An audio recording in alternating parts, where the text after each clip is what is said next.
د نبی علیه السلام مبارک بعض صحابه لکه علی رضی الله عنه، عثمان بن مزعون رضی الله عنه،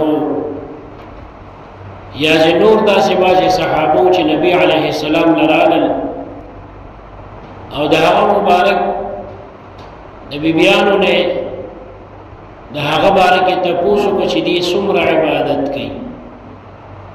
هغه ورته وی دومره عبادت کوي، هغه وی دا خو دې کم کوي،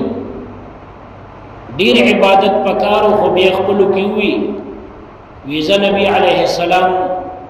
تخو الله تعالی خلاف ولا کارم معاف کړي دي،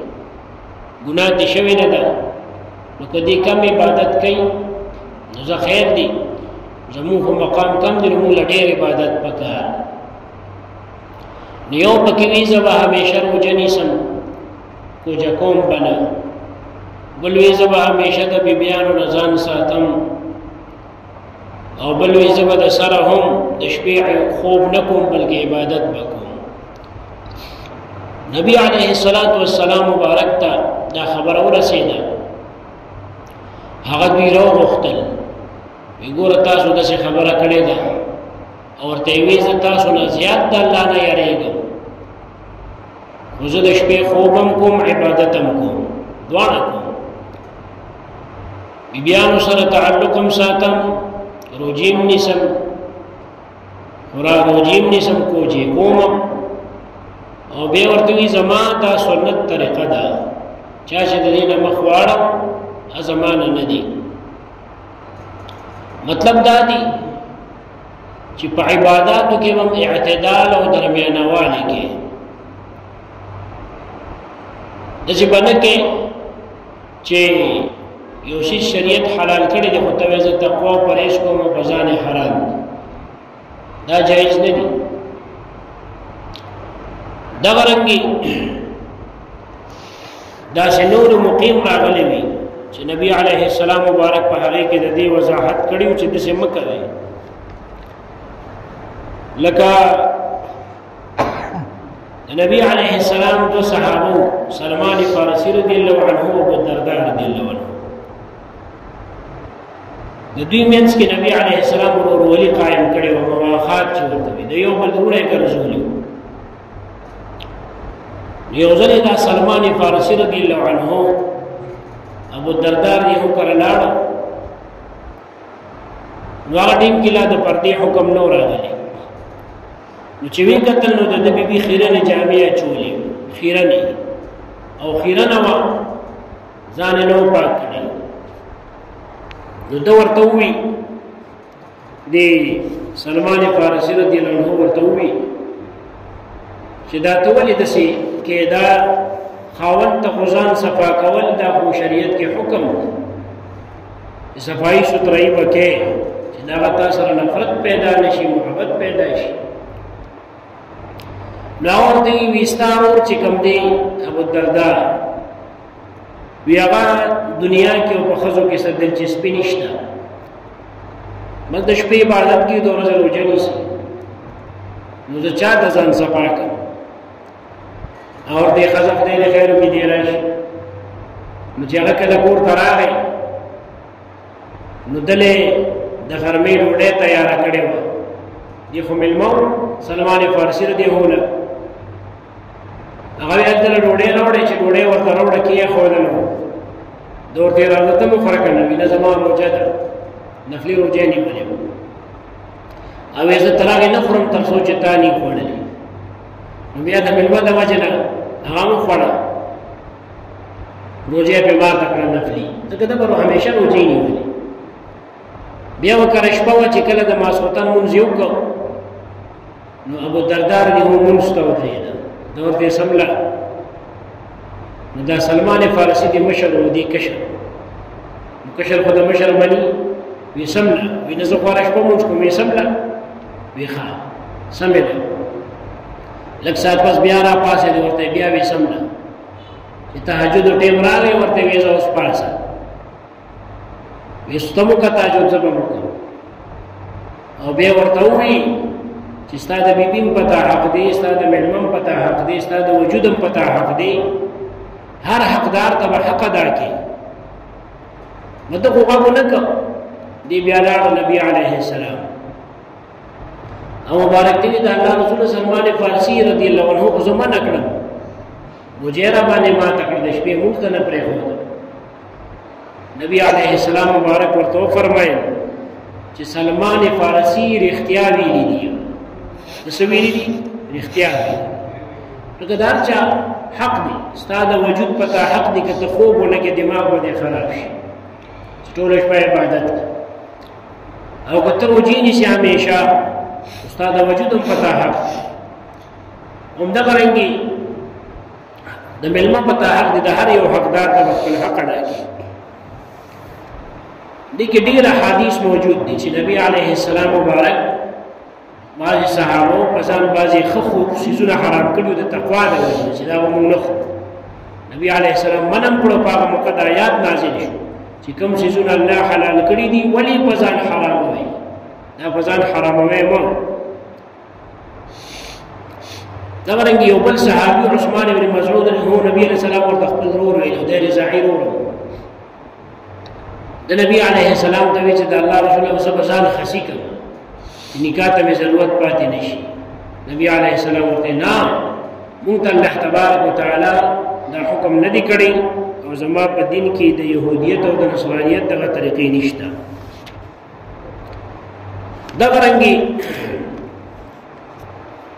نبی علیه السلام مبارک ته یو صحابي راغی، سنن ابي داود روایت دی چې ډېر خوبصورت ښه صورت او ښه صحت او ښایسته ځوان بیا چې لاړ کال پس چې کله بیا راغی نو وجود ډېر کمزوري شوی او رنګ یې بدل شوی. نبی علیه السلام ونه پیژن ورته د الله رسول تاسو ونه پیژندم مې ته څوک یې؟ زه فلان کې یم که نه؟ وایي ستا خو ډېره ښه ځواني وه او ډېر ښه صورت دی، بیمار یې څه چل باندې وشو؟ ورته د الله رسول چې تا نه لاړم یو کال مې مسلسل روژه نیولې ده او د ورځې مې خوراک نه دی کړی، نو وجود مې داسې شو کمزوری شوم. نبی علیه السلام مبارک ورته وفرمیل چې تا خپل ځان په عذاب کې ولې اچولی دی؟ دا خو تا ښه کار نه دی کړی، بلکې داسې کار وکړه چې د رمضان روژې نیسه او هره میاشت کې یو روژه نیسه. نو ده ورته د الله رسول زه د دې نه زیات طاقت لرم، لږې راته زیاتې کړه. نبی علیه السلام مبارک ورته وفرمیل چې په هره میاشت کې 2 روژې نیسه، 11 میاشتو. او د الله رسول دې نه زیات قوت لرم، وایي زه هره میاشت کې 3 روژې نیسته، 14مه، 14مه او 15مه د هره میاشت ایام بید چې ورته دا شپه چې پکې روښانه وي، سپوږمۍ روښانه وي، دا 3 روژې نیسه په هره میاشت. او بیا ورته ووایي چې د محرم په میاشت کې روژې نیسه، بیا پرېږده. نو داسې کار کوه. وګوره دې نه دا معلومیږي چې ځان له زیات تکلیف ورکول په شریعت کې دا حکم نشته. صحیح بخاری کې حدیث موجود دی چې یو زنانه نبی علیه السلام کره راغلی و، نو مبارک تپوس کوي دا څوک ده؟ نو بیبیان ورته وی دا هغه ښځه ده چې ډېره مشهوره ده چې دا ډېر زیات د شپې عبادت کوي او ډېر منځونه کوي. نبی علیه السلام مبارک ورته وفرمیل وی دومره یو عمل کوي چې همیشه کولی شي او الله په اجر او ثواب ورکولو نه ستړي کېږي تر څو چې تاسو ستړي نه شئ. درمیانوالی کوي. یو ځلې مسجد ته راغی نبی علیه السلام، صحیح بخاري روایت دی، نو دې مسجد کې چا رسۍ اچولې وه، داسې پړې د یوې ستنې نه واله بلې ستنې پورې تړلې وه. نو مبارک وایي دا چا تړلې دي؟ وایي دا زینب رضی الله عنها. وایي ولې تړلې دي؟ وایي هغه مونځ کوي ولاړی، چې کله ستړي شي بیا په دې پړې ځان ور واچوي، بیا په دې بوج ورچوي ولاړی. نو مبارک وایي دا پړې لرې کړي، وی تر څو چې ودرېدي شي مونځ دې کوي او چې کله نشي ودرېدي بس مونځ دې ختم دی. دغه رنګې د قرآن عظیم الشان تلاوت باره کې نبي علیه السلام فرمایي، دعا باره کې چې دومره حده پورې تاسو دا کوئ چې کله وده کېږئ نه او چې وده شي او سترګې دې پټېدي او ژبې د سره ملګرتیا نه کوله او ته یو ټکي وایې په ژبه دې بل ټکي راځي بیا یې پرېږدئ، ځکه مبارک فرمایي وي تاسو به د الله نه سوال کوئ ځان ته به خیري وکړئ تاسو به د الله ذکر کوئ کنځل به وکړئ ځکه هلته خو ژبه خو دې کنټرول کې نه وي که نه سترګې دې پټي ژبه دې ګډه وډه درنۍ ځکه خوب درځي نو داسې مه کوئ دغه رنګه صحیح بخاري کې راځي چې حج په موقع باندې نبی علیه السلام یا یو جهاد ته روان یو کس په نور ولاړ ابو اسرائیل نوم یې خو بیوشي پرې راغلی و خلک ترې راټول شوي نبی علیه السلام مبارک وایي دا څه چل دی وایي دا د نظر منلی دی چې زه به همیشه نور ته ودرېږم سوري ته به نه ودرېږم او روژه به همیشه نیسم کوجه کوم به نه نبی علیه السلام مبارک ورته وفرمایل وایي ته ووایه چې سوري کې ودرېږي او خپله روژه دې پوره کړي او بیا دې داسې ګزاره کوي الله تبارک وتعالی تاسو چې یو بل ځان له عذاب ورکوئ نو الله په دې څه کوي تاسو ته په عذاب ورکولو خو الله خوشحالېږي نه که نه نو دې وجې نه دا د اسلام حکم دی چې په عباداتو کې په معاملاتو کې په دې ټولو کې به د اعتدال نه کار اخلي درمیانوالي نه ځکه اسلام یو آسان دین دی د فطرت او معتدل دین دی داسې به کوې چې اعتدال نه به کار دی اوس دلته دوه قسمه خلک دي ځان پوه یو قسم خلک هغه دي چې هغوی ځان باندې حلال څیزونه حرام کړي دا به نه کړو دې نه شریعت منع کړی او نبی علیه السلام ته الله فرمایي لم تحرم ما حل الله لك ابراشي هغه څه ولې په ځان حرام دی چې الله تعالی حلال کړی مبارک په ځان شات حرام کړي بیا حکم راغی وروسته به هغه خبره تفصیلي راشي یو سړی نه خوري یو څیز حلال یې ګڼي خو یې ډېر ښه څیزونه نه خورم پرهیز کوم تقوا کوم نو ښه خبره ده خو په ځان حرامول ښه نه دي ځکه حرامۍ خو یو څیز هغه چې شریعت حرام کړي که